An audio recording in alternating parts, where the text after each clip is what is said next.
Ang mga Pilipino ay kilala sa kanilang kasipagan, tiyaga at pagmamalasakit sa kanilang pamilya. Yun nga lang, hindi pa rin nakakaligtas ang ilan sa mga masasamang kaugalian tungkol sa pera.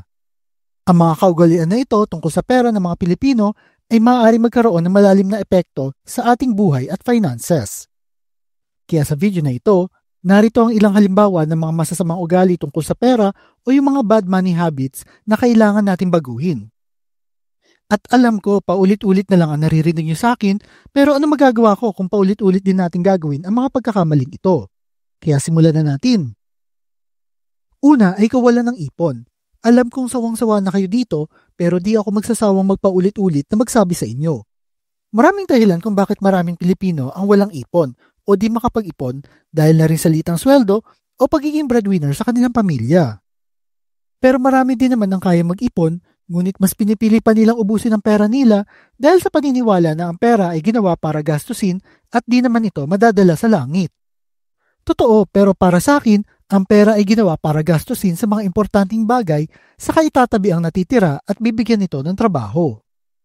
Marami kasi sa atin ang walang regular na ipon at tandaan na ang pag-iipon ng pera ay isang mahalagang hakbang tungo sa financial security at kinabukasan. Kaya kahit maliit na halaga, kung ito ay regular na iipunin, ay maaaring magdulot ito ng malaking pagbabago sa iyong financial situation. Ang pangalawa ay inuuna ang pakikisama sa iba. Madalas nating gawin ang pakikisama sa pamamagitan ng pagsunod sa mga kaibigan o kamag-anak kahit hindi naman ito pasok sa ating budget o tugma sa ating financial situation. Ito ay isang unhealthy na kaugalian tungkol sa pera. Marami ang nagpapabaya sa kanilang budget para lang makasabay sa mga kaibigan o kamag-anak sa mga luho at outing. Mas okay na maging honest ka at sabihin na wala kang budget para sa mga ganyan kaysa naman ilubog mo ang sarili mo sa utang para lang makisabay sa kanila. Ang pangatlo ay yung pagtangkilik sa quick fix schemes. Anong ibig kong sabihin dito? Madalas kasi tayo nahihikayat sa mabilisang solusyon sa pera, tulad na lang ng mga lending, investment scams o yung mga illegal na negosyo. Nagkalat pa naman ngayon sa social media yung mga investment o yung mga negosyo na uupo ka lang daw at kikita ka na. Dahil na rin siguro sa hirap ng buhay ay marami ang nabibiktima nito. Ngunit sa halip na makatulong ay lalo pa ito magbibigay ng stress sa buhay natin. Tulad na lang ng mga napapabalita mga lending scams ngayon na pauutangin ka at babawasan ito ng babawasan ng mga fees at kapag di ka nakabayad ay sobrang harassment ang aabutin mo. Mga kababayan, mag-ingat po tayo dahil ang mga ganitong uri ng scams ay madalas na nagtatake advantage sa weaknesses natin at matinding pangangailangan tungkol sa pera. Tandaan na ang panandali ang solusyon sa pera ay may malaking katumbas na problema. Kaya mabuting pag-aralan muna ng mabuti ang pakikipagtransaksyon at humanap ng mga alternatibong solusyon sa problema sa pera. Ang pang-apat ay walang emergency fund. Isa sa pangunahing bahagi ng maayos sa financial planning ay ang pagkakaroon ng emergency fund. Ito ay isang fixed amount ng pera na inilalaan natin sa mga hindi inaasang pangyayari, tulad na lang ng mga medical expense, pagkawala ng trabaho o natural calamities. Ito ay nagbibigay ng kakayahan na matustusan natin ang pangunahin nating pangangailangan sa buhay sa panahon ng emergency. Sa pamamagitan ng pagkakaroon ng emergency fund, ang pamilya natin ay hindi kinakailangang umasa sa utang o mangutang sa mga kaibigan at kamag-anak tuwing may emergency, na nagbibigay sa atin ng peace of mind at financial stability. Marami nagsasabi sa akin na dapat daw 2 to 3 months ang emergency fund na meron ka. Pero lumang paniniwala na ito para sa akin.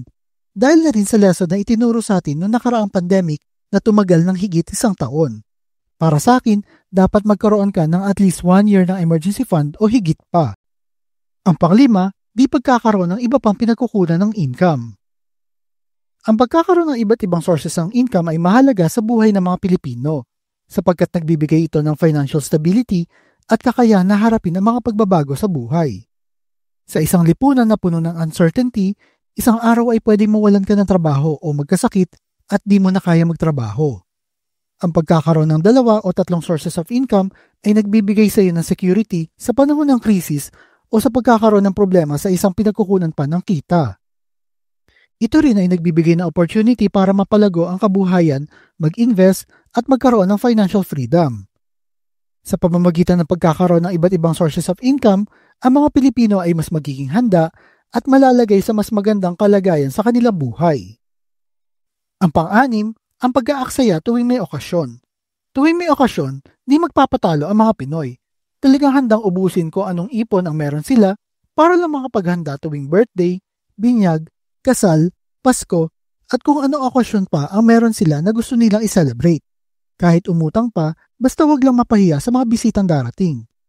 Sure, sasabihin niyo sa akin na minsan lang naman ito, ngunit kadalasan, pinaka-focus lang sila sa iisang araw bilang importante sa kanila na di iniisip ang mga bukas pang darating. Maghanda lang ng tama at kung ano lang ang pasok sa budget mo. Kung talagang importante ang okasyon na parating, paghanda nito mabuti financially. Umiwas ng umutang para lang makapaghanda dahil baka yung inutang mo ngayong Pasko ay di mo pa tapos bayaran sa susunod na Pasko. Ang pang-7 ay kawalan ng financial literacy. Ang financial literacy ay mahalaga para sa mga Pilipino dahil ito ay nagbibigay ng kakayahan na magplano, mag-budget at magtagumpay sa kanilang financial aspect ng kanilang buhay.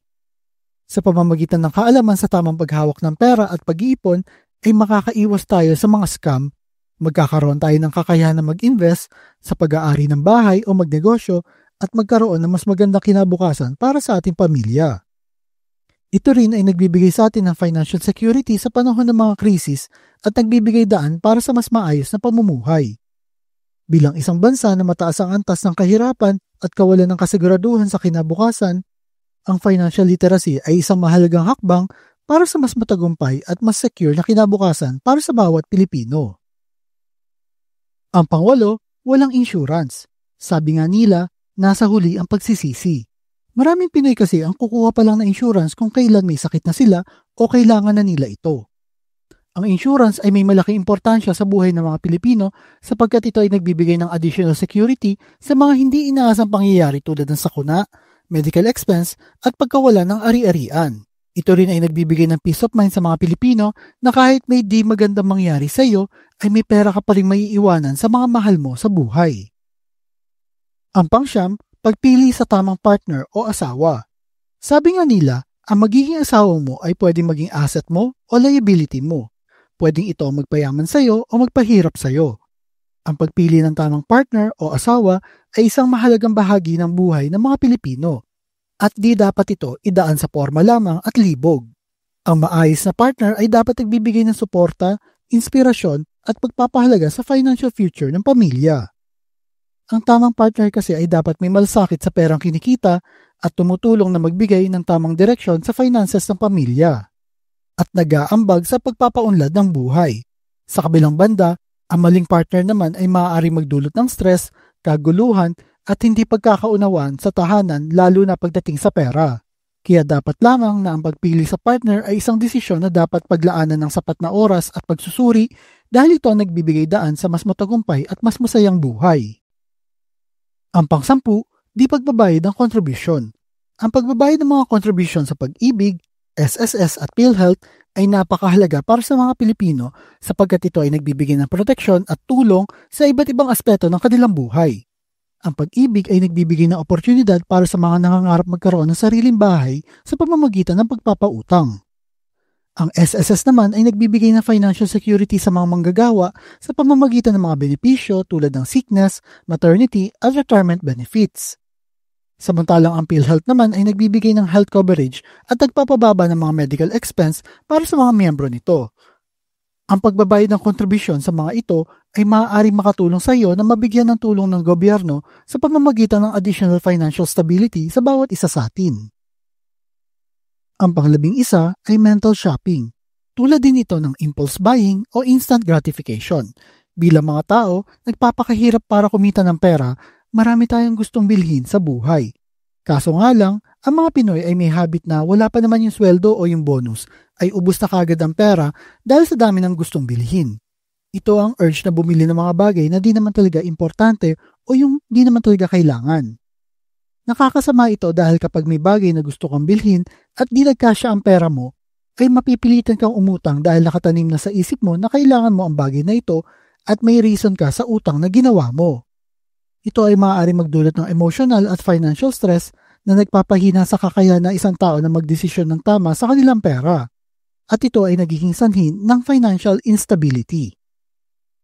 Ang pang-12, pagpapautang sa mga taong alam mong di ka naman babayaran. Kadalasan ay nagpapautang tayo ng pera, dala na rin ng utang na loob at pakikisama. Likas na kasi sa ating mga Pinoy ang tumanaw ng utang na loob, kaso nga lang ay madalas din itong abusuhin dahil na rin sa sumbat na parang di ka naman babayaran. Kapag umutang ka ng pera, dapat may malinaw kayong usapan kung kailan ka babayaran dahil kapag di ka nabayaran ay parang ipinamigay mo lang ang pera mo. Although ang pagiging matulungin sa kapwa ay magandang asal, ngunit kung involved naman dito ay ang perang pinaghirapan mo, then pass ka muna sa pagiging mabait. Ang pang-13, ang pagkakaroon ng bisyo. Kung may isang bagay na palaging may budget ang mga Pinoy, ito ay para sa kanilang bisyo. Palagi silang may pera pambili ng sigarilyo o pang-inom. Sa katotohanan, kahit ang isang stick ng sigarilyo ay umabot ng 100 pesos per stick, ay gagawa pa rin yan ng paraan para makabili pa rin. Yung tipong kakasweldo lang nila ay may budget na kagad sila pang inom pero wala silang pera na dapat itabi para sa kanilang emergency fund. Yan ang di ko maintindihan sa ibang Pinoy, na ang reward nila sa sarili ay yung matapos nila magtrabaho ng isang buwan ay yung inom at sigarilyo.